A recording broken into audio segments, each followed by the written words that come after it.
उपमुख्यमंत्री अजित पवार आज 97व्या साहित्य संमेलनासाठी जळगाव जिल्ह्यातील अमळनेरमध्ये गेले आहेत. अमळनेर तालुक्यातील पाडळसे येथील निम-तापी प्रकल्पालाही अजित पवारांनी भेट दिली.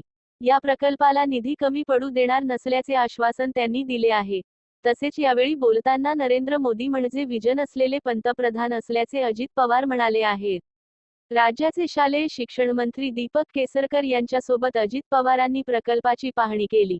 तापी नदीवरील या प्रकल्पामुळे जळगावसह इतर जिल्ह्यातील सिंचनाचा प्रश्न सुटणार आहे.